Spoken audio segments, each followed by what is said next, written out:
right.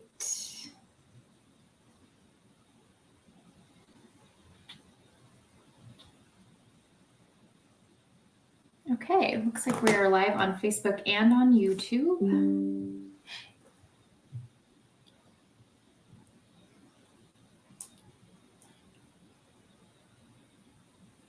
Give it just a moment for some folks to join us, and then we'll get started. Okay, great. Thanks.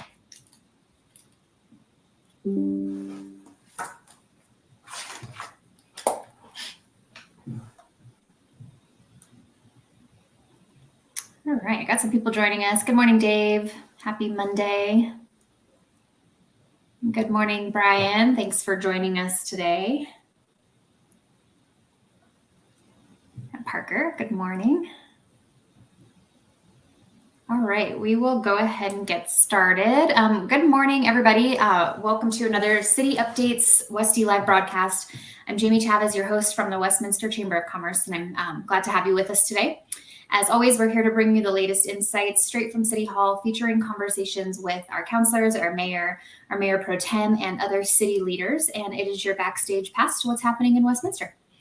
If this is your first time joining us this morning, a special welcome to you. Thank you for being here. If you're on Facebook, feel free to like our page and follow. That way you will receive notifications for when we go live in the future. And if you're on YouTube, you can hit subscribe and also explore our previous broadcasts there as well. So Mondays on the broadcast are all about city updates, and on Wednesdays we offer a chance to meet some of our newest members of the chamber and to learn about their businesses and what they bring to our community. So I encourage you all to join us for those as well. And then on the last Friday of the month, we sit down and talk to Jefferson County Commissioner Tracy Kraft-Tharp. So stay tuned for those ones as well. As you watch the broadcast this morning, please feel free to engage with us. Drop any comments, any questions that you might have. Say hello. We'll get to those during the interview.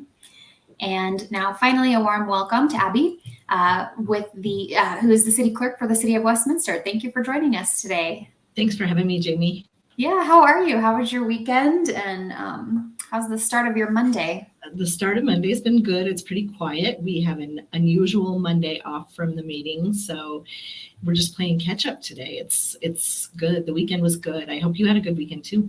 Yeah, just too fast. They're just always too fast. So. Agree.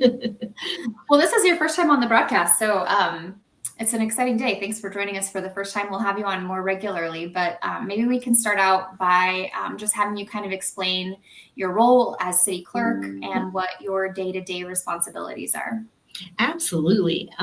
So the city clerk helps with maintaining the smooth operations of the city.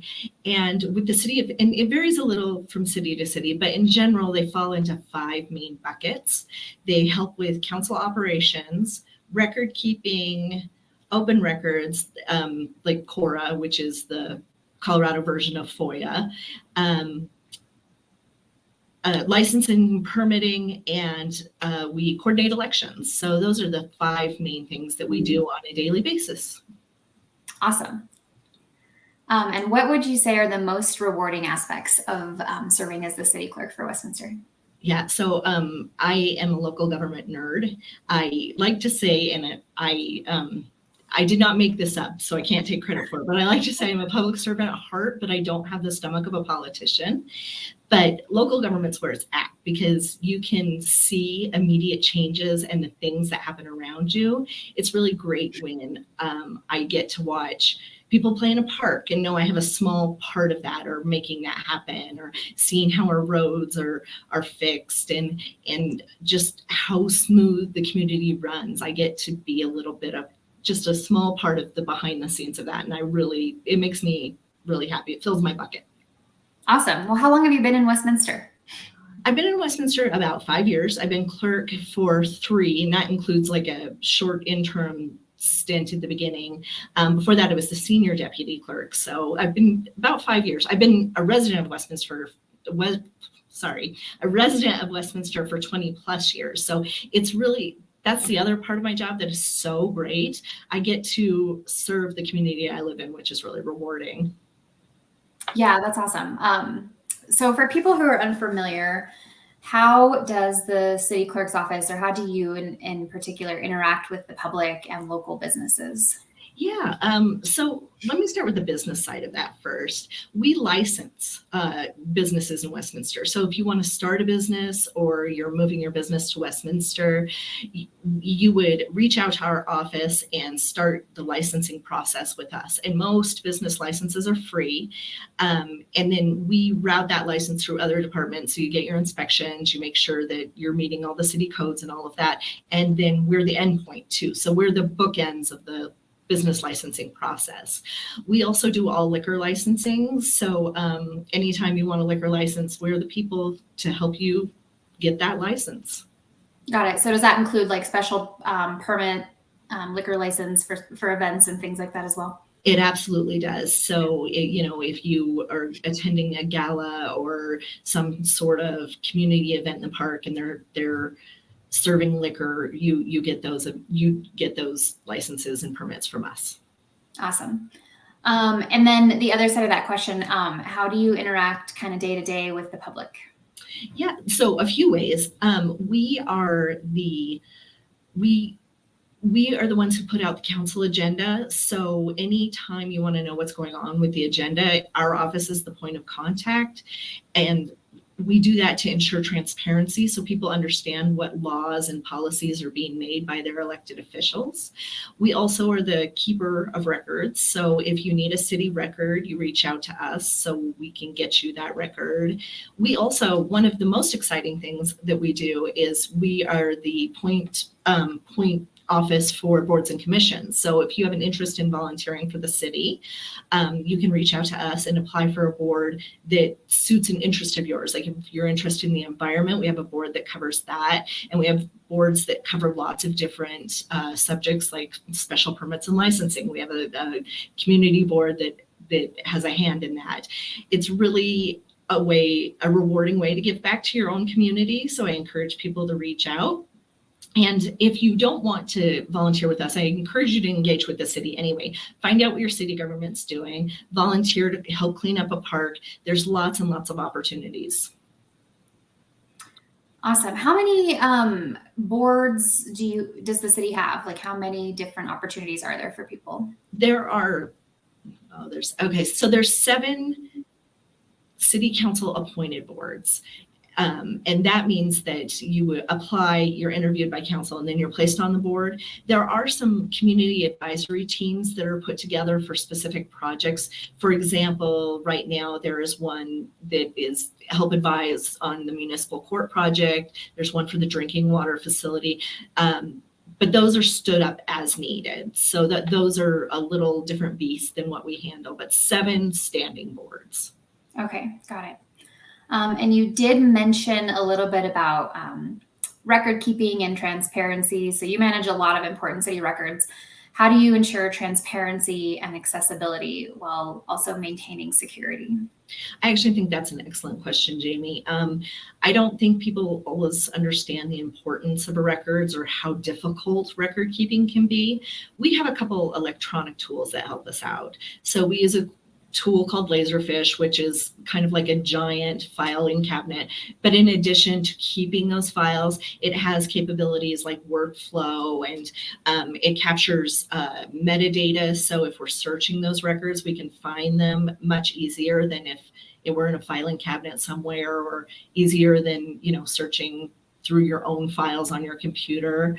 And so that's our record keeping side of things. Then if somebody puts in an open records request, we also use a software for that to make sure it's routed correctly, and that we meet the deadlines that are really strict. They're statutory deadlines. We have 3 days to fulfill those records requests. Occasionally we have 7 days if there's an extension for some reason. But so we have electronic tools. In addition to help ensure transparency and accessibility.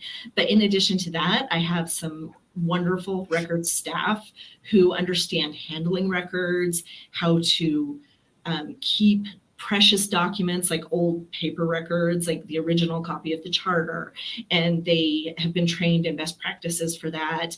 I can't speak highly enough of my records staff. They're awesome. That's awesome. How many people do you have? There's 7 total in the office. There are 2 that are main focuses are records. Awesome. All right. So are elections a big part of your role as city clerk?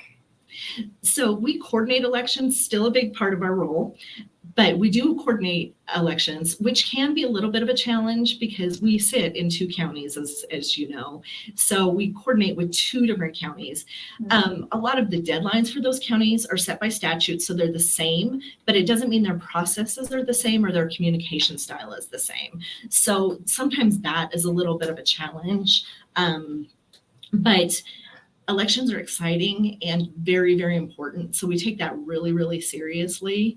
And yeah, they're coming up. So it's really forefront on our minds. Yeah. What are some of the biggest challenges you have in your office during an election cycle? Information to the public, especially when it's a Westminster specific issue or candidates.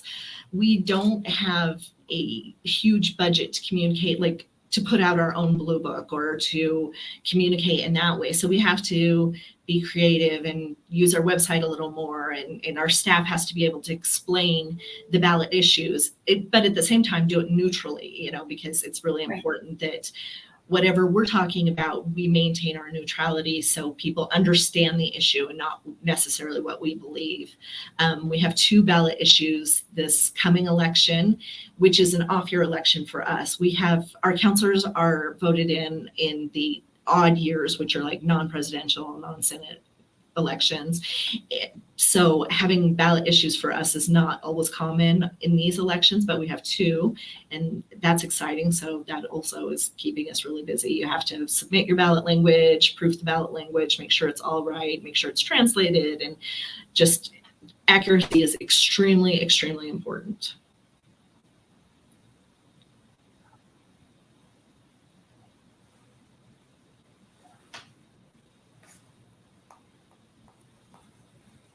I think I lost you there for a sec. Are you back? Yeah, you froze for a second, but yeah, I can hear you. Yeah, thank you. Yeah, sorry about that. We'll get back on track here. We do have a question from Dave. He says, how many core requests do you get each year? Oh, I don't know the answer to that. I think last year we got 340. That does not include police requests because they fall under a different set of laws. It's the Criminal Justice Records Act.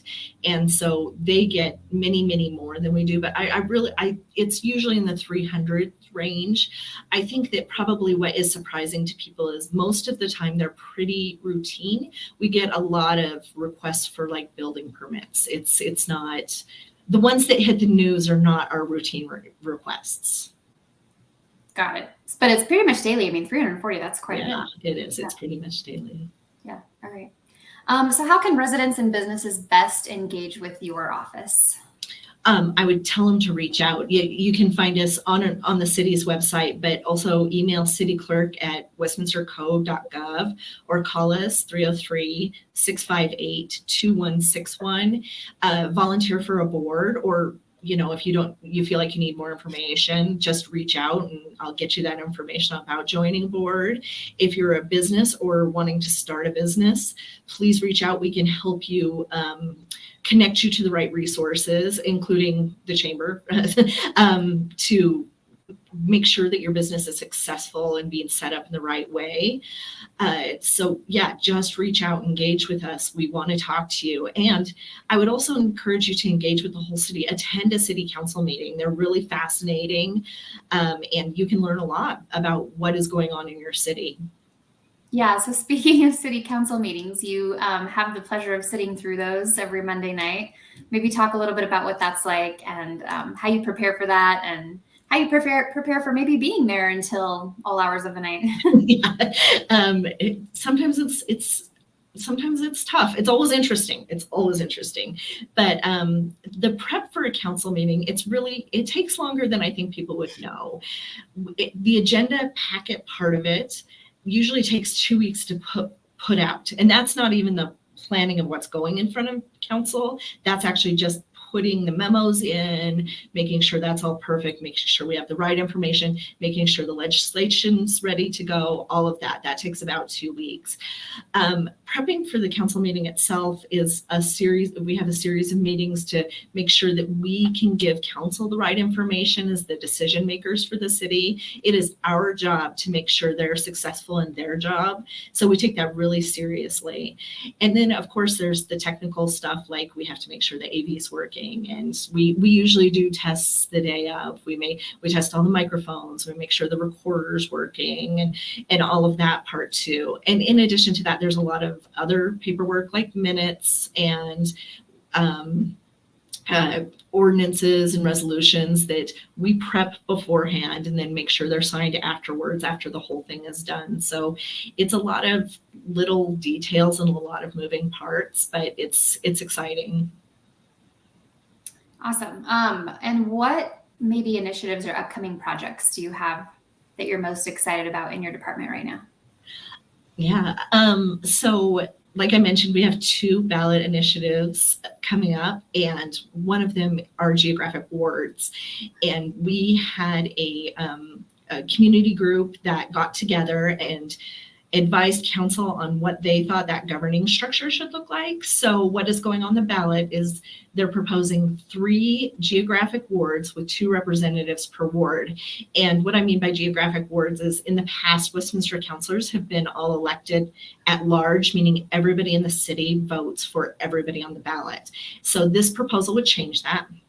And if that passes, we will then draw the lines for those wards. And the city clerk's office is not solely responsible for that. That will be, there'll be community engagement, and then there will be council decisions about that, but we'll be heavily involved. And so that's exciting, just because that is not something that happens very often. Redistricting happens, but actually drawing from scratch, that's kind of a rarity. So it's a big project and a little scary, but it's exciting at the same time. I would say that's probably the biggest project we have going on right now. So, and then next year in 2025, there'll be a council election, which, like I said, elections are fun and exciting, and getting everybody involved and finding out who's going to be on the ballot and going through all of that process. Those are really, it's fun. What are your favorite parts of the job? Like, what do you get? What are the things that you're like, I'm pumped to go to work today and do this? Elections are a big part of it. I also like council meetings, even though they can be long. I get to find out what everything's going on in the city. Like I don't work in public works, so I don't know necessarily about the projects they're doing until they come in front of council. So I get to know a little bit about what this organization, which has like 1,000 people, are doing. I don't always understand all of it because I'm not a subject matter expert, but it's really good to know, oh yeah, that project is going on right now, and I remember it going in front of council, and this X, Y, and Z were the decisions they made, and getting to put that all together. That's what I really like about it. Yeah, it is super informative. The meetings can be long, but they are very informative. So yeah. What's something that maybe people don't realize about the work of a city clerk? I think that if I had to guess, they don't understand how broad the job can be. Like, often when you think of a city clerk, maybe you think of them sitting in a meeting taking minutes, or maybe you think about just elections. You don't necessarily think about licensing or what record keeping involves, those pieces of the job. And sometimes there's misconceptions about what happens at what level of government. We get a fair number of like marriage and death certificate requests, and that's not what we do. That's what the county clerk does at least in the state of Colorado. So it's basically there's probably a lot that I would say would surprise people what we do, because I think that people don't necessarily think about their city clerk very often, which is good. I think that's good. I think that means we're doing our job well. We don't want to be in the news, but it's the breadth and depth of the office and what goes on here. So I would guess that would surprise people. Okay. You just touched on this a little, but in your experience, what are some common misconceptions about how local government operates. Yeah, I did touch on this, that different levels of government do, and understandably so. There's a lot of government and a lot of layers and a lot of funding, and your taxes go into it, but you don't really know where. You just know it's getting paid somewhere, and then things come out at the end. So I would say that's probably the biggest misconception. And if you don't know, just ask, because there are certainly lots of things that I would not know if I did not work here. The other thing they may not know, just because this is a little different for our area, is that we're a full service city. We have our own fire and police. There are neighboring cities where their fire and police, or even libraries, are handled by a special district. Westminster has their own libraries, their own fire, their own police. So we give you services from A to Z. That's awesome. And then just kind of shifting gears a little, because I'm curious, how do you balance like the preservation of city history with like the evolving needs and technology around modern record keeping? Yeah, I think it's a little bit of a trick. I mean, it's luckily there are experts in it, and sometimes you don't know what's going to be important. So it's the balance of trying to keep the records that are going to have some importance in the future versus this is just a transitional record and really should probably be disposed of at some point, because that's an important part of record keeping too, is properly disposing of records that are past their useful life. Some are obvious, like if you're updating the code, you should keep old codes. So, the charter, obviously, big one. But when you're talking about contracts or intergovernmental agreements, that becomes a little more of a gray area. And there are best practices out there, and we follow kind of the state's rules. We also have an archivist they work in parks, but they can help guide us too as to best practices. But there's a little bit of a balancing act to it. Yeah, definitely. Well, thank you. Is there anything, I'm going to shift gears here in a second, but is there anything that we did not talk about that you just want to tell people?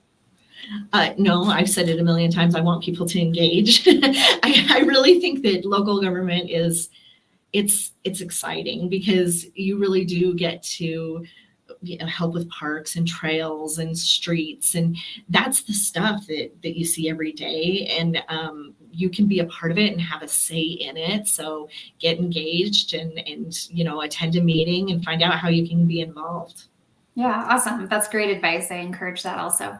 It does seem like in Westminster we have a good group of people in Westminster that like to stay involved and help out, and just are really concerned about the growth and development of Westminster. And yeah, so that's great advice. Yeah. Thank you for your push of that as well. Yeah, definitely. Yeah. Okay. Well, I want to shift gears just a little bit, just so people can get to know you as well, and not just what you do, but you've been in Westminster for a long time. So tell us about, like, if you had a visitor come to Westminster for a day, and that was all you had was a day, what would you do with your visitor? Where would you go? Where would you eat? All that stuff. That's a really good question.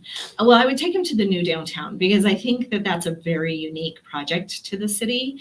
I don't personally know of any other place that's created a downtown from scratch.